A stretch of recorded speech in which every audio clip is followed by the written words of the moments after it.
एकीकडे लग्नाचा आनंद तर दुसरीकडे सरकारी याचा फटका नवरदेवाला बसलाय। अकोल्यातल्या याच जिल्हा प्रबंधक कार्यालयामध्ये नवरदेव आज लग्नाला या ठिकाणी आले होते, पण यांना या ठिकाणी संप चालू असल्यामुळे यांना याचा त्रास सहन करावा लागत आहे। सोलापूरचा नवरदेव आणि अकोल्यातली नवरी आहे।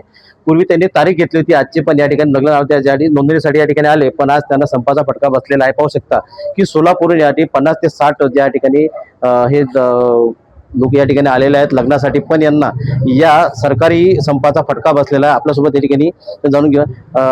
मला सांगा, जर तुम्ही कुठून आलात आणि नेमका तुम्ही जे इथे आलात तर काय काय त्रास होता तुम्हाला? मी बार्शी गाव तालुका बार्शी जिल्हा सोलापूर।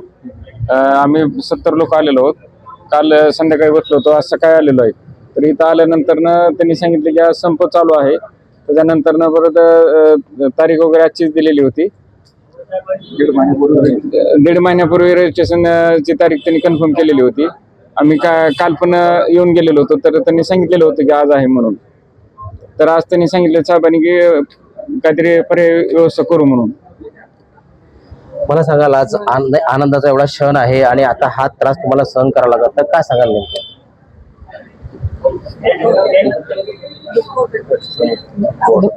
दुःख तर होणारच ना आता, कारण की माझ्यासाठी आजचा दिवस हा खूप आनंदाचा क्षण होता। हे आज लग्न होणार म्हणून पण ते पॉसिबल नाही आता सध्या। हो,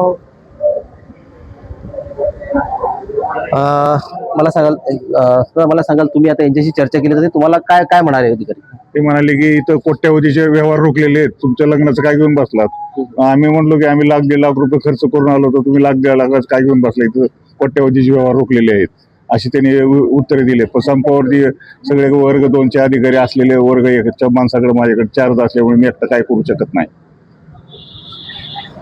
आता पर्याय म्हणून तुम्ही आता काय हे करणार आता? कारण आता काय झालं की आता सध्या आज तर जे आहे आता सगळे संप आहे आणि तुम्ही इतक्या दूर इथे आला होता, तर आज या ठिकाणी संपामुळे आता हा जो विवाह इथे होत नाहीये, तर पर्याय म्हणून काय तुम्ही काय अपेक्षा काय तुमच्या?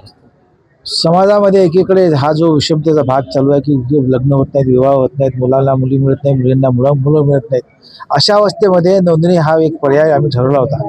आणि नोंदणीच्या दिवशी जेव्हा आम्ही इथे आलो तेव्हा त्या दिवशी नोंदणी अधिकारीच गायब आहेत किंवा सगळे कर्मचारी गायब आहेत। यांच्या आनंदावर तो एक प्रकारचं विजनच पडलेला आहे। फक्त प्रश्न हा आहे की एखादा कर्मचारी किंवा एक अधिकारी एखादा जर स्ट्राईकवर गेला असेल तर पर्यायी व्यवस्था म्हणून जिल्हाधिकारी त्याची व्यवस्था असते, त्या उपसहाय्यक वैज्ञानिकाकडे सुद्धा त्याची व्यवस्था असते। त्या अवस्थेमध्ये यांनी अशा प्रकारचा व्यवहार केला पाहिजे। व्यवहार तुमचे जरी बंद असले, करोडोचे जरी तुमचे व्यवहार झाले नाहीत, तरी आजचा नात्याचा दिवस जो आहे त्या नात्याला तुम्ही वेगळं एक नाव देऊ शकता, त्या नात्याला तुम्ही एक जोपासू शकता, त्या दोघांचा एक तो आनंद जो आहे आजचा तो तुम्ही पूर्ण करू शकता। जर तुम्ही असेच हे जर करू शकत नसाल तर त्या नोंदणी विवाहाचा अर्थ काय?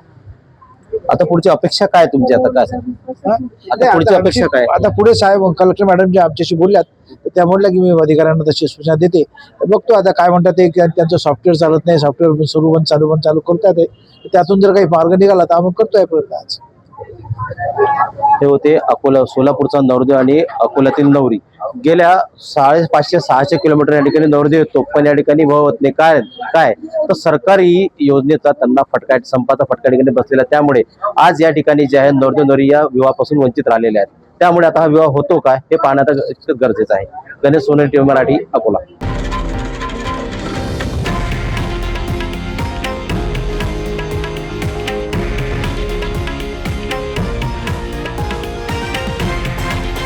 हे आहे देशातील नंबर 1 न्यूज नेटवर्क आणि आपण पाहत आहात TV9 मराठी, एकमेव।